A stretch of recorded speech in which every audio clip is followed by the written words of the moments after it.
क्या आप भी इंटरनेट के लिए ब्रॉडबैंड या फिर अपने घर के वाईफाई पर डिपेंड हैं और आप सिर्फ मोबाइल का इस्तेमाल वॉइस कॉल और एसएमएस के लिए करते हैं? तो आपको लेकर एक बड़ी अपडेट सामने आई है। ट्राई ने एक बड़ा फैसला सुनाया है।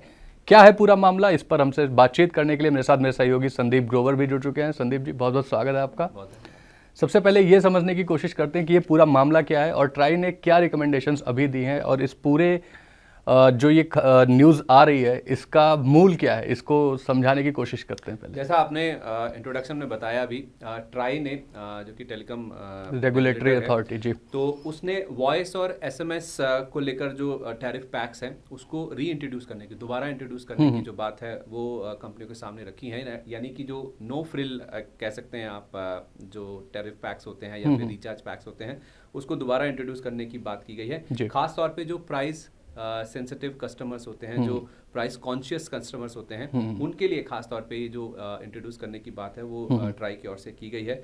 तो जाहिर सी बात है, कई सारे अभी भी भारत में ऐसे लोग हैं जो कि केवल वॉइस और एसएमएस या फिर फीचर फोन्स का इस्तेमाल करते हैं। तो उनके लिहाज से देखा जाए ये काफ़ी बड़ी बात है, क्योंकि ट्राई चाहता है कि ऐसे ग्राहक जो कि डेटा का इस्तेमाल नहीं करते हैं या फिर केवल कुछ पर्टिकुलर सर्विसेज ही यूज़ करना चाहते हैं या फिर ऐसी सर्विसेज जिनका वो इस्तेमाल नहीं करते लेकिन फिर भी पे कर रहे हैं, ऐसा उनके सामने सिचुएशन ना आए, इसलिए ये जो एसएमएस और वॉइस वाला जो स्पेशल टैरिफ्स हैं वो इंट्रोड्यूस करने की बात उन्होंने फिर से रेकमेंड की है, सिफारिशें दी हैं जो कि लागू होते हुए नजर आएंगी। जी, तो मैं आपको बता दूं कि जो आप अगर मोबाइल डेटा का इस्तेमाल नहीं करते और केवल वॉइस कॉल या एसएमएस का इस्तेमाल करते हैं मोबाइल सर्विस के रूप में, तो ट्राई ने बोला है कि अब कंपनीज को, सर्विस प्रोवाइडर्स को रिचार्ज रखने होंगे जो केवल डेटा को कैटर नहीं करेंगे। जैसे अभी डेटा के साथ आपको वॉइस कॉल और एसएमएस फ्री मिलते हैं, वो नहीं होगा।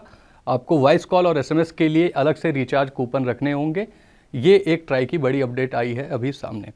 आगे बढ़ते हैं और सर ये मैं जानना चाहता हूँ कि इस अपडेट के पीछे का पर्पस क्या था, ट्राई ने ये क्यों किया और इसके साथ इसका इम्पैक्ट क्या होगा आम लोगों के ऊपर और किसे इसका डायरेक्ट बेनिफिट मिलेगा? देखिए, कंपनीज की अगर मैं पहले बात करूँ तो भारतीय एयरटेल और रिलायंस जियो ये इसके फेवर में नहीं थे, क्योंकि इनका तो पूरा दारमदार इस चीज़ पे चल रहा है कि 2G को किस तरह से 4G में शिफ्ट किया जाए, 5G पे इनफैक्ट मूव किया जाए। तो जितने भी 2G ग्राहक हैं उनको उठा के किसी तरह से अपग्रेड करके माइग्रेट किया जाए, 4G 5G में शिफ्ट किया जाए। तो कंपनियां तो इसके फेवर में नहीं है, लेकिन हाँ, आपको बता दूं 15 करोड़ अभी भी ऐसे यूजर्स हैं इंडिया में जो कि 2G सर्विसेज का इस्तेमाल करते हैं, फीचर फोन्स का इस्तेमाल करते हैं। तो उसमें आप देखेंगे उन 2G यूजर्स में आप देख सकते हैं कुछ जो डुअल सिम चलाने वाले लोग हैं वो भी उसमें शामिल हैं, कुछ एल्डरली लोग हैं जो कि डाटा के ऊपर ज़्यादा रिलाई नहीं करते हैं, केवल वॉइस के लिए या फिर एसएमएस के लिए फ़ोन्स यूज़ करते हैं, और ख़ासतौर पे कुछ रूरल ऐसे लोग भी हैं जो ग्रामीण इलाकों में रहते हैं। इस पूरे 15 करोड़ वाला जो नंबर मैं आपको बता रहा हूँ उसमें ये सारे लोग शामिल हैं,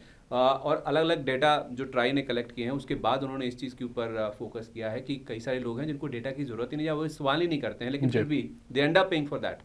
तो उस चीज़ से बचाने के लिए उनको, और कि जितना वो इस्तेमाल कर रहे हैं उसी के ऊपर उसकी उतना ही वो पे करें, इसके लिए पूरी जो कवायद है वो की गई है। तो कंपनियां नो डाउट इसके ऊपर आपको बता दें कि पॉजिटिव नहीं है या इसके फेवर में नहीं है, लेकिन हाँ, ग्राहकों को बहुत ज़्यादा फायदा होता है वो दिखेगा। और आपके मन में सवाल आ रहा होगा कि आखिर ट्राई ने कैसे इस चीज़ को कर दिया। देखिए, 2 एक्ट्स हैं, 2 ऐसे कानून हैं जिसकी वजह से ट्राई के पास ये पावर्स हैं इसको इंट्रोड्यूस करने की। मैं आपको बताया था telecom consumers protection 12th amendment regulation 2024 और उसके साथ साथ telecommunications tariff 7th amendment order 2024। इसके तहत ये जो पूरा ट्राई की ओर से जो एक ये अमेंडमेंट्स हैं या फिर जो सिफारिशें हैं वो कंपनियों को दी गई हैं, जो कि जाहिर सी बात है उनको लागू करनी है, मानना ही पड़ेगा, क्योंकि रेगुलेटर ने कहा है तो फिर आप हट नहीं सकते उससे पीछे। जी, और बीएसएनएल इसके फेवर में था क्योंकि उनका अभी ग्रामीण इलाकों में कंट्रोल ज़्यादा है और प्लस उनका माइग्रेशन उतना तेज नहीं है 4G के ऊपर। तो इनके पास देश भर में 4G नहीं है, और जियो और एयरटेल की जहाँ तक बात है वो तो चाहते हैं कि 4G वाले 5G में शिफ्ट हो जाए ताकि 2G वालों को 4G में आने का मौका मिल जाए। तो पूरी तरह से 2G खत्म ही हो जाए। इनफैक्ट 4 साल पहले तो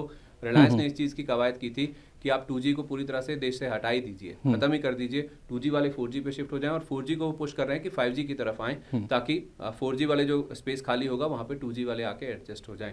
तो 2G पूरी तरह से एलिमिनेट करने की बातचीत है, चाहे आप जियो की बात करें या एयरटेल की बात करें, और 4G 5G के ऊपर ज़्यादा फोकस करने की बात उनकी ओर से हो रही है। तो BSNL जरूर, जैसे आपने कहा, वो फेवर में है। और इसका फ़ायदा भी अगर 2G एलिमिनेट होता है तो जियो और एयरटेल इन्हीं 2 सर्विस प्रोवाइडर्स को होगा, तो ये भी है। और जो आम लोग जो फ़ायदा उठा रहे हैं उसमें ये भी एक देखा गया है सर कि जो शहरी इलाकों में लोग फैमिलीज़ यूज़ कर रही हैं इंटरनेट, वो एक ब्रॉडबैंड कनेक्शन पे 5-6 फ़ोन चल रहे हैं, पूरी फैमिली एक कनेक्शन वाईफाई का यूज़ कर रही है, तो उनको भी ऐसे कस्टमर जो ऑब्वियसली इंटरनेट का इस्तेमाल मोबाइल के थ्रू नहीं करते हैं, मोबाइल डेटा के थ्रू नहीं करते हैं, उनको और रिचार्ज ऑप्शन अवेलेबल रहें, ये इसके लिए भी ट्राई ने ये कदम उठाया है। अब ये जान लेते हैं कि इसका जैसे 15 करोड़ यूज़र्स को अगर ये 2G सर्विसेज मिलने लगेंगी और इसका तो जो यूज़र बेस है एयरटेल के पास और जियो के पास, एक बड़ा यूज़र बेस है 4G का, जो केवल मोबाइल SMS और कॉल की ही सर्विस ले रहा है, हालांकि वो पे कर रहा है डेटा के लिए भी।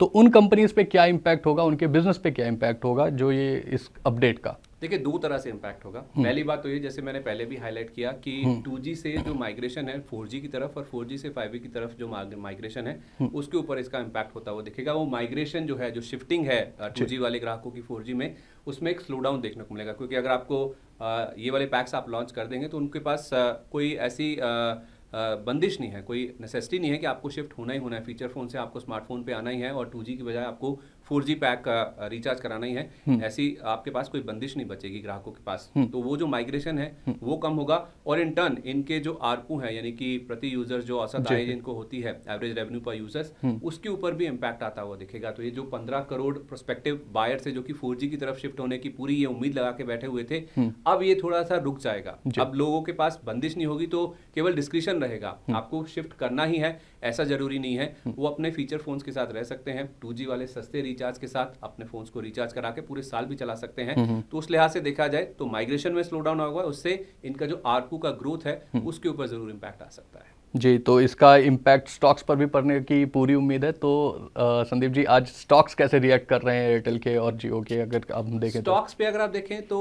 ज़्यादा रिएक्शन नेगेटिव साइड पे नहीं दिखा है। इनफैक्ट हमारी कुछ एक्सपर्ट से जो बातचीत हो रही थी, सुबह हम ओपनिंग बज में SS वेल्थ स्ट्रीट की फाउंडर सुगंधा सचदेव जी से बातचीत कर रहे थे। वो कह रहे थे कि ये पॉजिटिव साइड पे ही इस चीज़ को देखना चाहिए और इनफैक्ट स्टॉक्स हम देख रहे हैं कि नेगेटिवली रिएक्ट नहीं कर रहे हैं, क्योंकि 15 करोड़ जो एक जो मैं आंकड़े की बात कर रहा हूँ, शायद इनके लिए ज़्यादा बड़ा नहीं है, या फिर ऐसा है कि ये केवल वो तबका है जो कि कन्वर्ट हो सकता था 4G में।